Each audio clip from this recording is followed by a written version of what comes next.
Bismillahirrahmanirrahim. Assalamualaikum warahmatullahi wabarakatuh. Innal hamdalillah nahmaduhu wa nasta'inuhu wa nastahdi bihi wa nastaghfiruh. Wa na'udzu billahi min shururi anfusina wa min sayyiati a'malina. Man yahdihillahu fala mudilla lahu wa man yudlil fala hadiya lahu.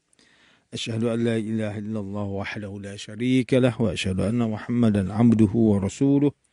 Allahumma salli wa sallim ala Sayyidina Muhammad wa ala alihi wa ashabihi wa tabi'in wa tabi'ut tabi'in wa man tabi'ahum bisan ila yaumiddin. A'udzu billahi minasyaitonir rajim. Ya ayyuhalladzina amanu taqullaha haqqa tuqatih wa la tamutunna illa wa antum muslimun. Amma ba'da. Yang berusaha Tuan Haji Ahmad Nazri Muhammad Yusof selaku penerbit rancangan tafsir Al-Quran dan seterusnya sidang pendengar yang dirahmati Allah Subhanahu wa taala. Alhamdulillah.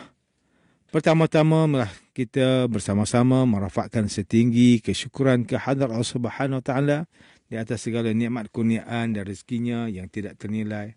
Selawat dan salam ke atas junjungan besar Nabi Muhammad sallallahu alaihi wasallam, ahli keluarga baginda dan para sahabatnya yang tercinta. Tuan-tuan, puan-puan para pendengar yang dimuliakan, bersama saya Profesor Dr. Muhammad Najib bin Abdul Kadir, Pusat Kajian Al-Quran dan Sunnah, Fakulti Pengajian Islam, Universiti Kebangsaan Malaysia. Pada hari ini, kita akan menyambung kembali rancangan tafsir Al-Quran bagi siri ke-34. InsyaAllah pada kali ini kita akan membincangkan mengenai pentafsiran ayat ke-46 surah Yusuf. A'udzu billahi minasyaitonir rajim. Bismillahirrahmanirrahim. Yusuf ayyuhas siddiq aftina fi sab'i baqaratin simanin ya'kuluhunna sab'un ijab. يأكلهن سبع عجاف وسبع سنبلة خضر وأخر يابسات لعلي أرجع إلى الناس لعلهم يعلمون.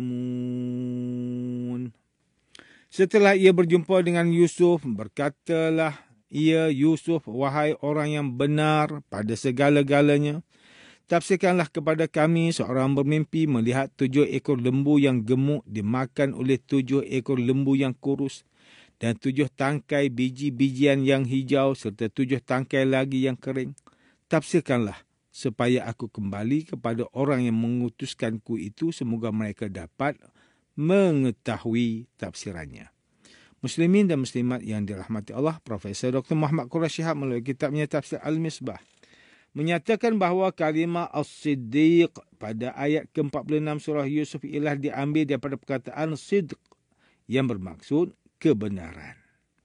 Profesor Dr. Muhammad Quraisy Shihab ketika menafsirkan ayat terakhir surah Al-Fatihah ada menyatakan bahawa individu yang mempunyai sifat jujur akan sentiasa berlaku jujur dalam apa jua keadaan dan mereka tidak mudah digoda oleh perkara batil, apatah lagi bertentangan dengan prinsip-prinsip kejujuran. Manakala gelaran As-Siddiq kepada Nabi Yusuf oleh raja itu tidak lain dan tidak bukan hasil sifat jujur baginda yang telah menjadikan baginda terkenal dengan sifat terpuji tersebut. Manakala kalimah la'alli pada ayat ke-46 surah Yusuf pula merupakan kata-kata yang digunakan dalam pengharapan yang bermaksud semoga aku. Penggunaan kalimah tersebut pada ayat ini adalah berupa etika dalam berbicara bersama dengan orang yang dihormati dan juga untuk menunjukkan penyesalan atas kejadian yang lalu yang terlupa untuk menyampaikan pesan Nabi Yusuf kepada raja. Sidang pendengar yang dimuliakan, Ustaz Salahuddin Abdullah dan Ustaz Umar Khalid melalui kitab mereka Tafsir Mubin mentafsirkan ayat ke-46 surah Yusuf ini dengan menyatakan bahawa selepas teman sepenjara Nabi Yusuf AS yang ketika itu menjadi pelayan istana baru teringat semula akan pesanan baginda ketika sebelum beliau dibebaskan dari penjara. Kemudian beliau pun berjumpa dengan baginda AS, lalu baginda mentakwilkan mimpi tersebut seperti yang diterangkan pada ayat yang kita baca di awal tadi. Manakala Profesor Dr. Tengku Muhammad Hasbi As-Siddiqi menulis kitabnya Tafsir An-Nur mentafsirkan ayat ke-46 surah Yusuf ini dengan menyatakan, selepas penjaga minuman raja tersebut menjelaskan mimpi raja, beliau meminta Nabi Yusuf AS agar menjelaskan takbirnya, yang kemudiannya menjadi asbab baginda bebas daripada penjara. Namun Nabi Yusuf AS tidak menjelaskan takbir mimpi tersebut, tetapi baginda menjelaskan kepada raja apa yang harus dilakukan untuk menghindari bencana yang dimaksudkan daripada mimpi tersebut. Baginda menyarankan kepada raja tersebut agar menanam gandum, kemudian mengambil sekadar yang perlu dan menyimpan gandum selama 7 tahun berturut-turut. Profesor Dr. Tengku Muhammad Hasbi As-Siddiqi menyatakan lagi bahawa 7 ekor lembu yang gemuk merupakan simbol kepada tuaian hasil gandum yang baik selama 7 tahun berturut-turut. Manakala 7 ekor lembu yang kurus pula menunjukkan kepada 7 tahun kemarau yang panjang. Kemudian semasa 7 tahun dilanda musim kemarau sehingga tanam-tanaman tidak hidup dan tidak mengeluarkan hasil tuaian, maka ketika itulah penduduk dan rakyat raja tersebut memakan apa yang disimpan mereka dahulu. Setelah berlalu 7 tahun kemarau yang panjang, kemudian tibalah pertolongan Allah Subhanahu Wa Taala kepada penduduk tersebut dengan pelbagai pertolongan seperti hasil tuaian yang berlipat ganda. Dan pada khabar yang terakhir ini, ia bukanlah satu takbir mimpi oleh Nabi Yusuf.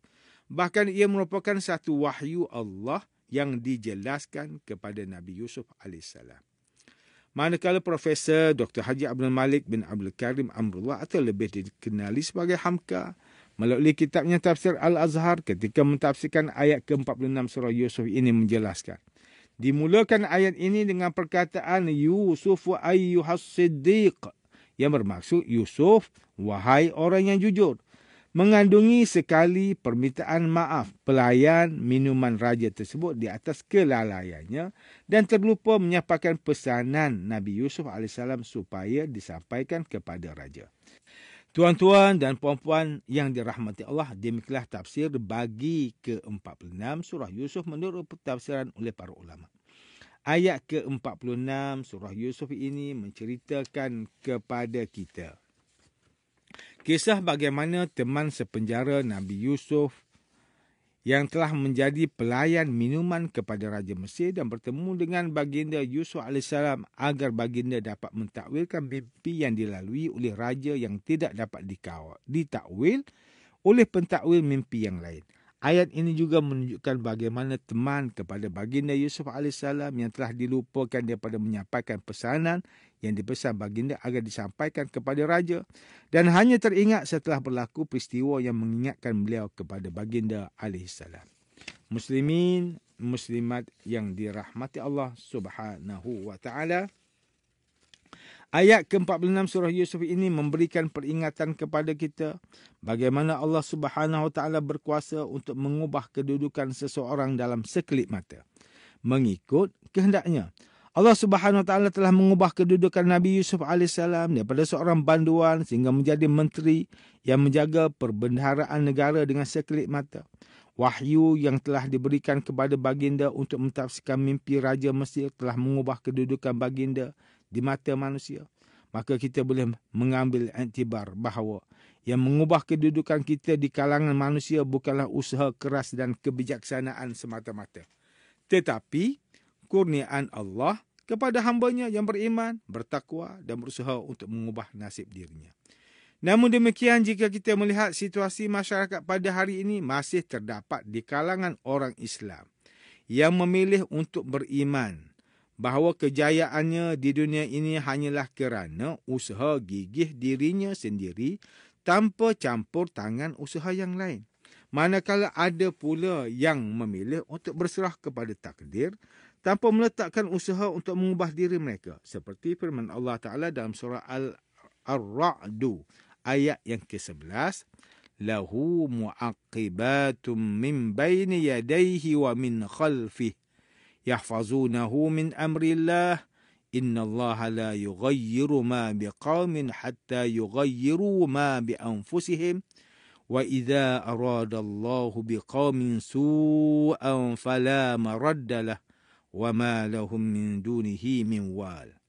Bagi tiap-tiap seorang ada malaikat penjaganya silih berganti dari hadapannya dan dari belakangnya yang mengawas dan menjaganya dari sesuatu bahaya dengan perintah Allah. Sesungguhnya Allah tidak mengubah apa yang ada pada sesuatu kaum sehingga mereka mengubah apa yang ada pada diri mereka sendiri. Dan apabila Allah menghendaki untuk menimpakan kepada sesuatu kaum bala bencana disebabkan kesalahan mereka sendiri, maka tiada siapa pun yang dapat menolak atau menahan apa yang ditetapkannya.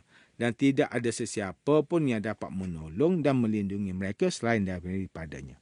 Ingatlah bahawa Rasulullah sallallahu alaihi wasallam bersabda yang bermaksud, sesungguhnya setiap kamu dikumpulkan penciptaannya di perut ibunya dalam keadaan air mani selama 40 hari, kemudian berubah menjadi seketul darah selama 40 hari, kemudian menjadi segumpal daging selama 40 hari, kemudian diutus kepadanya malaikat untuk ditiupkan kepadanya ruh dan malaikat diperintahkan untuk menetapkan 4 perkara. Menetapkan rezekinya, ajalnya, amalnya dan kesudahannya sama ada derita atau bahagia.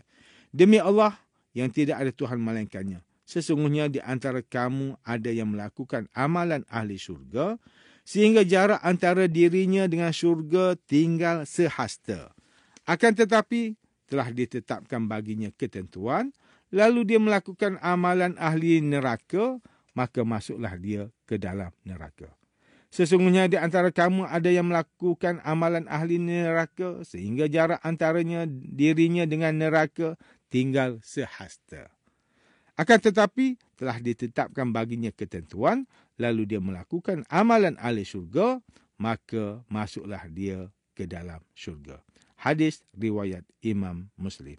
Sidang pendengar yang dirahmati Allah, antara pengajaran yang boleh kita ambil daripada tafsir ayat ke-46 surah Yusuf ini ialah, setiap perkara yang terjadi merupakan ketetapan daripada Allah Subhanahu Wa Taala dan wajib bagi kita manusia untuk menerimanya dengan sabar atau syukur serta mencari hikmah di sebalik perkara yang berlaku. Pada masa yang sama, kita hendaklah berusaha demi masa hadapan dengan melakukan kebaikan dan meninggalkan perkara yang ditegah oleh syarak. Setiap orang Islam perlu memahami bahawa tawakal yang sebenar bukanlah bererti bermalas-malasan dan tidak berusaha untuk mendapatkan rezeki. Sebaliknya, tawakal yang benar hendaklah dengan melakukan pelbagai usaha dan cara yang dihalalkan untuk memperoleh rezeki. Tuan-tuan dan para pendengar yang dimuliakan, sekian sahaja rancangan tafsir Al-Quran pada hari ini. Semoga kita semua mendapat manfaat daripada perbincangan ilmu ini. InsyaAllah mudah-mudahan kita akan bertemu lagi pada siri rancangan tafsir Al-Quran yang akan datang. Wabillahi taufiq wal hidayah. Wassalamualaikum warahmatullahi wabarakatuh.